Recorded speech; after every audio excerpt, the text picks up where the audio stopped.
Our field. I'm Andrew Schaffner. I'm faculty in the statistics department at Cal Poly. As I'll tell you in a few minutes, it's a little bit different than computer science and statistics.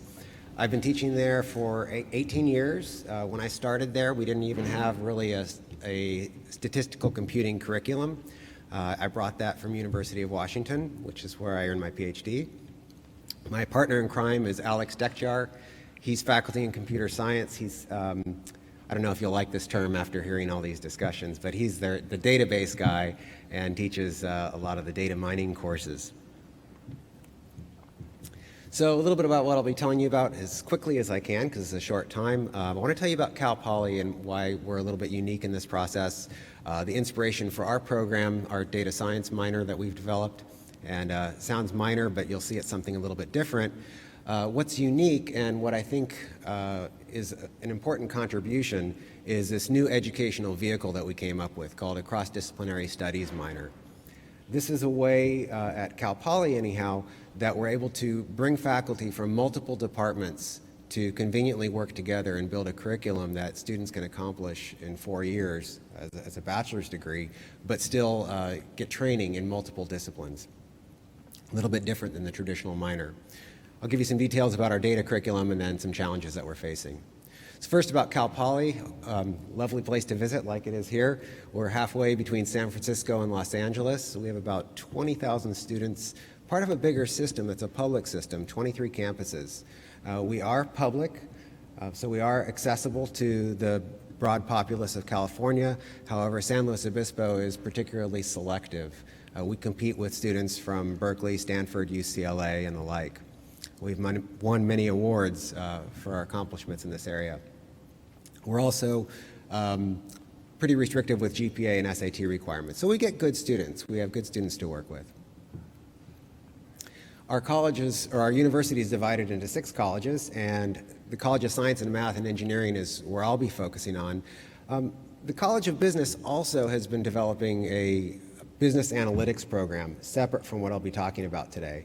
It's a master's program, and unique at Cal Poly, well, I shouldn't say it's unique to Cal Poly, but unique on many campuses, is the separation of the state side of the public institution and the self-support side. Just out of curiosity, how many of you have that type of separation, a self-support? Okay, not too many. So this is an interesting feature that's taking place across the nation, I think, and that is as money dries up for education, more and more campuses are looking for ways to earn income quickly, and self-support is one way to do this. And so they have these very fast-growing new programs, and that's what this Master's in Business Analytics program is. It takes students from a very broad area and needs to bring them up from a base level up to a master's level very quickly. And that's not exactly what we're going to be talking about today. What I want to talk about is how computer science and statistics has worked together to develop our program. In 1970, we were part of the math department at Cal Poly. There was a restructuring of the campus, and the engineering college took the computer science department and brought that into their college. Statistics also became their own department within the College of Science and Math. As such, we were separated, and we really didn't work together for many, many years. Recently, data science has become the hot topic for everybody, and we're realizing that everybody is trying to do this alone, and we need to be working together. So that brought us to the spring of 2012. At the time, I was chair of the University Curriculum Committee, so I hosted a Campuswide Forum to talk about where we wanted to go as a campus for data science. There were many stakeholders. Perhaps the big ones are the folks that hold the purse strings, and so that was the president and provost. They said they wanted to be on board with this right away because, gosh, that's the way the university has to stay current with all the other competitors out there. On campus, we had business, but we also had some unusual constituents. Animal science. We have a big animal science program that does a lot of genetics research, biology and pyroprinting. We have geology. You can imagine seismic data is a very interesting big data field, astronomy. So there are lots of stakeholders, library sciences. But what we realized quickly with all these stakeholders that none of them individually could actually make this happen. We had to focus on data science as a discipline and find a group of faculty that can teach the core discipline. And of course, having a faculty is only good if you have students to teach. And we're talking about creating really, I think everybody in here is creating the first generation of people we can call trained data scientists. I don't think any of us were trained as data scientists. We were trained in our own discipline and began learning on our own to become a data scientist. And we felt the most suitable students on the campus were those that already possessed an interest in this area. So statistics and computer science seemed like a natural start. Again, there's research, for example, again in animal science, faculty are doing very interesting big data projects, but a student that comes to the campus is not necessarily going to want to learn programming skills and things to help that faculty member. So we're focusing on our students, the statistics and computer science students. We have bachelor's degrees, we have master's degrees, we have minors, we have concentrations. None of these fit the bill for how we can deliver this broad interdisciplinary curriculum. So we created the Cross-Disciplinary Studies minor in data science, and I'll tell you the details of that in a moment. In terms of who can teach this, well, we're going to draw from multiple departments, and we're going to break some of the silos that are on campus. We're going to have faculty cooperating from business, from statistics, from computer science, from physics. And who will pay for this? Well, that's one that a lot of the campuses are wrestling with, right? As soon as you break those silos, how do you move the money around? How do you pay for these students? And at the moment, we're taking some risks. At the moment, this whole program is housed within the statistics department, and we're hoping that the provost is going to be funneling some money our way soon. We'll see what happens, but we're taking the gamble. Timing, well, now. How do you get a program up and running quickly? You have to leverage the strengths of the existing faculty. Right? It is too difficult right now to hire trained data scientists. They don't exist. We don't have many folks coming out with PhDs in data science. And if you do have a PhD in data science, you're going to make a lot more money in industry, so it's very hard to convince people to come to academia. So our vehicle. At Cal Poly, we have a minor. Okay, a minor is a standalone curriculum. It's supposed to have breadth, and it's supposed to be something outside your major. You might be a math major with a minor in history, an English major with a minor in political science, but it's outside your domain. Typically just a few courses, 6 to 8 courses. Well, we're not going to create a new generation of data scientists based on minors. We need focus. We need some concentration. Well, we have a concentration. That's a specific track within a major. You might be a math major focused on applied math, or a math major focused on pure math, computer science with focus on software engineering, concentrations. We don't quite fit that bill either, at least according to the definition at Cal Poly. We have the situation where we want to enhance your discipline, borrowing from other disciplines. So putting these together, we have the cross-disciplinary minor. Formally, this went through a Senate approval process at Cal Poly. Senate created this new minor, and here is the formal definition. You can read that offline later. But the key pieces of this, you have depth in the partner discipline, you have depth in your own discipline, and then there needs to be some mutual domain of new content presented for the minor. Everybody that goes through this program has the same curricular requirements. It shouldn't be a burden to graduate with this type of minor, right? A minor is an add-on. Yes, we have at least 12 additional units, but it shouldn't be 20, 30 courses. And it needs to be rigorous, so at least half upper division. So here's what our curriculum was motivated by. We looked at industry needs. So we took many, many industry ads. This is just one example from Think Big Analytics. What types of things do they want now? And from those, we recognize that the particular skill set now needs to be generalized. I've already heard in earlier talks, for example, there's proficiency in Hadoop. Well, Hadoop is the thing now, but is it the thing tomorrow? No, we need to talk about general skills. So that brought us to learning objectives for our program.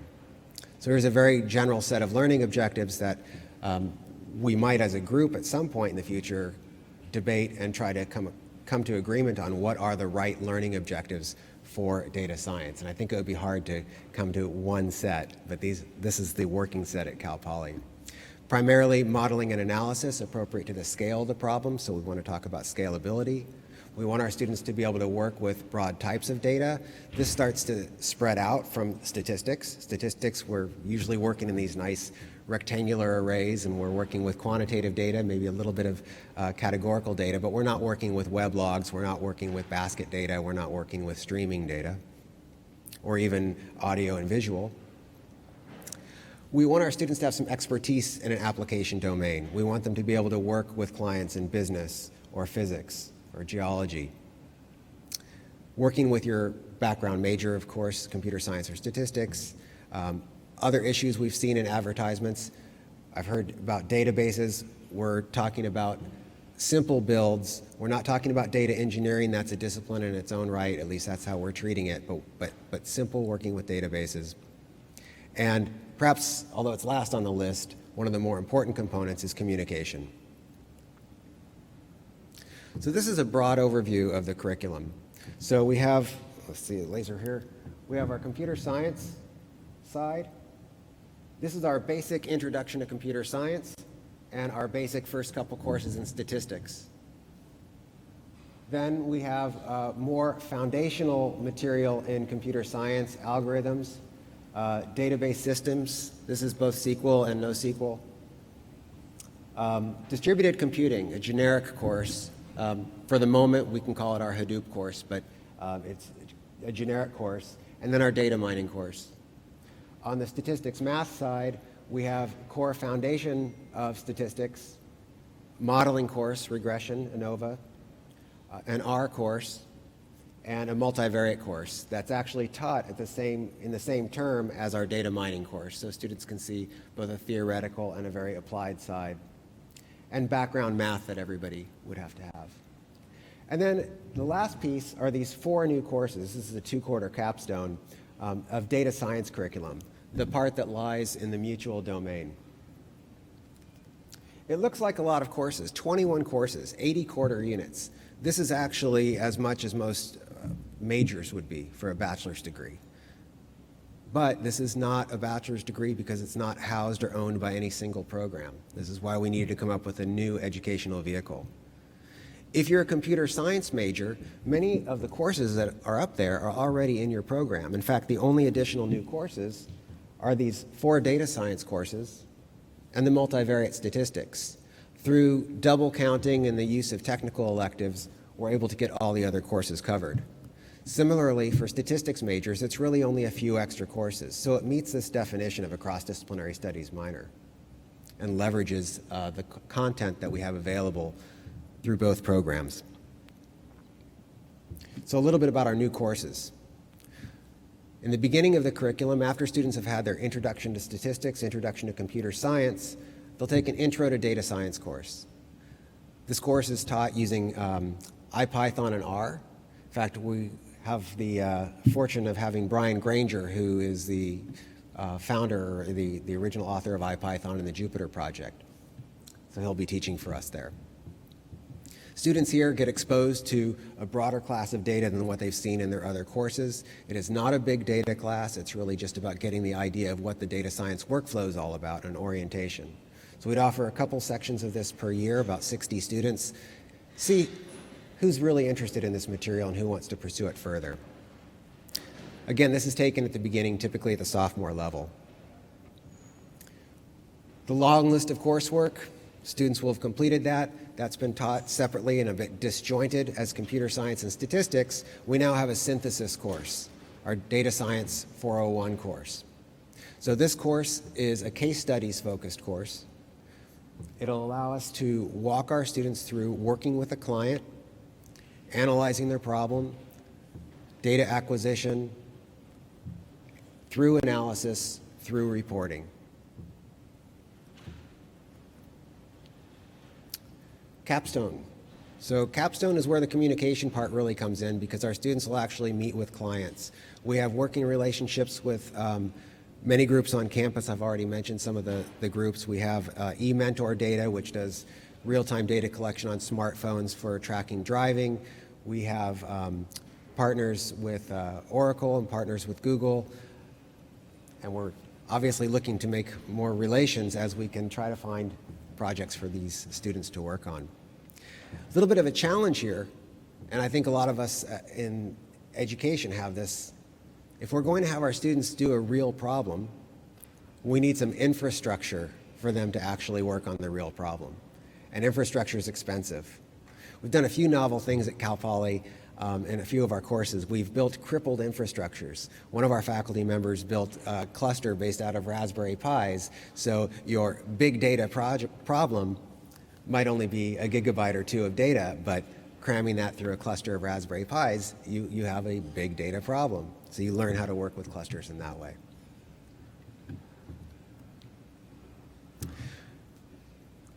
There's widespread campus interest. I'm the coordinator in the statistics department for this program. I'm getting floods of emails. We have 30 seats for the minor per year. Okay, there's no way we can accommodate the interest. This is a really hot topic. If you develop something on your campus, or if you already have something, be prepared to be flooded with campus interest. But it's not just interest of the students, it's interest of faculty too, right? Faculty want to participate in this, faculty want to teach in this, or at least have their students participate in this.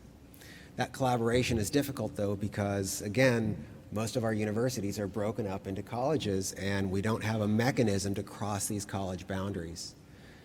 What we're doing is just ignoring that fact and stepping forward, right? The creation of this new minor allows us to have a curriculum that mandates we have to work together. And that's how we did this from a grassroots level. Industry partners are coming to campus. In fact, the reason I'm here, thanks to IBM, was that our president's cabinet said, hey, we want to be working with you because we need your students. We need this group to be trained. And so I think industry partners is a really important part of all of our programs. Last piece, and I guess this ties into having industrial partners, is help with infrastructure to support real-world problems. Yes, we can use Amazon Web Services to have some cloud computing for our students. We could build clusters on campus, but if we want students to have that real experience, how do we give them that large-scale experience? And I think industry may have to step up and offer some of those resources to us. In the near future, we have a 4+1. This is a blended master's program that the computer science department offers. With just a few more courses, students can actually get a master's in computer science along with this data science cross-disciplinary studies minor. The business college in particular is very interested in what we might call a light version of this minor, right? To give folks a little bit of a background so they can be better managers. It's tricky to figure out how to build such a light program. And I'm interested to hear what your thoughts might be on building a data science light, or what does it mean even for quantitative literacy in data science? And lastly, some standalone bachelor's and master's might be in our future. So thank you. If you have any questions, I'm happy to answer. Questions? Yes, please.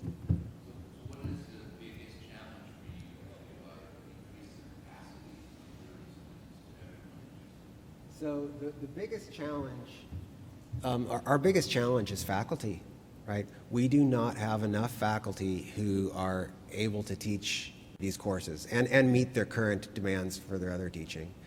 We were really fortunate this year, and I think we talk about that unicorn. I think we got one. One of our new hires, Dennis Sun, he's a graduate from Stanford, before that MIT. He was sitting on a job offer from Google, and actually is currently working for Google. He's going to be coming to us this fall. We hope he's not going to pull back from his deal.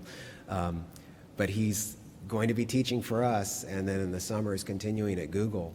But trying to find folks that are trained to really do this is a big, big challenge. Yes? But is it just the background skills, or is there also the problem that some of the best technologists are absolutely lousy teachers and vice versa? Absolutely. So this particular example with this with Dennis, who he stole from Google, it was actually Serendipity that brought him here. He happened to meet the wife of one of our faculty members at a social event. She mentioned that Cal Poly was hiring, and he said, you know, I haven't even thought about teaching, but I'm extremely interested in that as a career. Now, he won the Stanford Campuswide Graduate TA Award. So he actually was a very good teacher, and his talks were outstanding. I mean, he had interest there. Like I said, unicorn. Because now, in addition to that, you know, having all the knowledge-specific areas, you have somebody who has a passion for teaching. And that's the tough part. And if you do have a passion for teaching, it is very difficult to stay current in everything that we need to stay current in. It is 2 full-time jobs for low pay.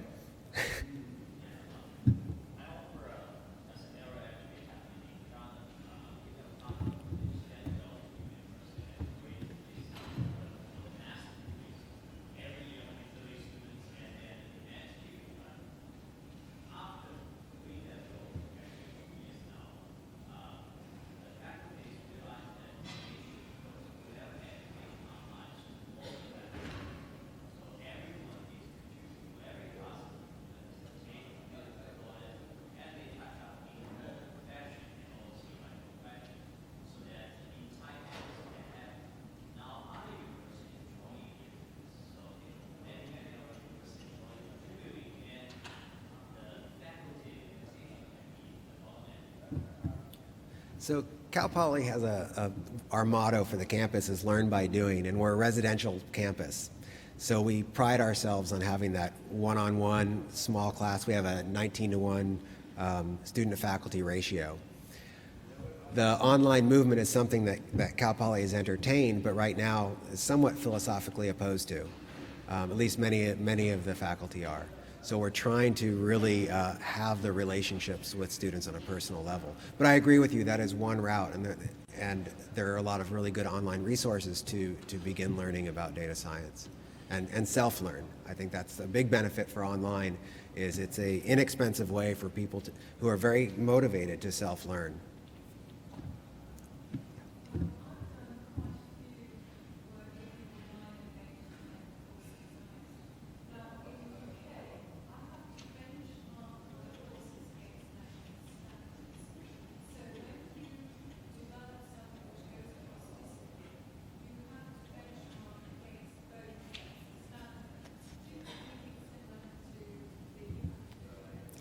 We do. So the computer science program is ABET certified. And if I can back up here, this is the downside of animations, right? Backing up through here on the little push button.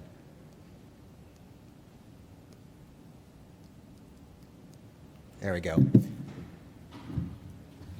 So all of these courses, they're part of the computer science degree. And for the ABET certification, in addition to a couple of these, it still meets all of their accreditation standards. This is the thing that we talk about, it's hard to get new faculty. This is why we try to figure out the optimal combination of resources that we have at our fingertips right now to put together a program that can train students. It's not complete, right? We had to add 4 new courses. But it's 4 new courses, not an entire new program from scratch. And it's a program that's built on collaboration, not hiring a new set of 15 tenure track faculty, right? It's the model, you know, we can do this. We can do this with what we have.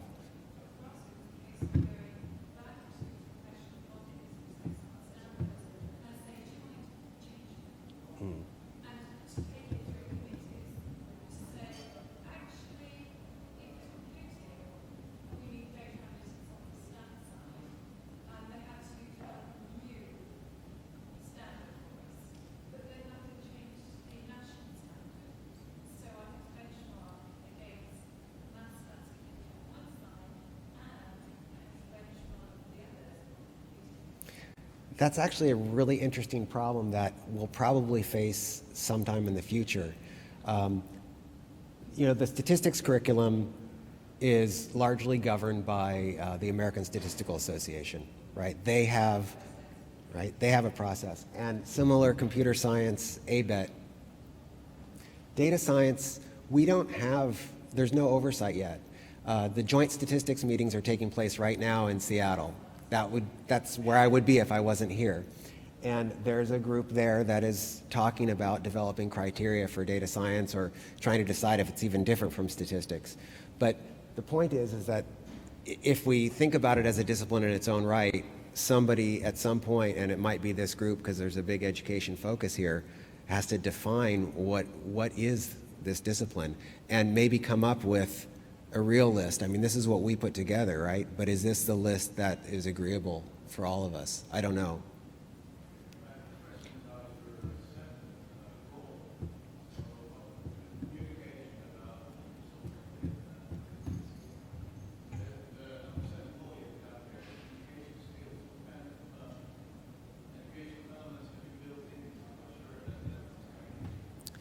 So all students have oral communication, general education requirements. That's built in there. But specifically for this, our 2-quarter capstone, so that's 6 hours of lab a week, they're working with clients. In addition, in the statistics side of the curriculum, and it wasn't listed on there because it's something that all statistics majors take, we have a consulting course.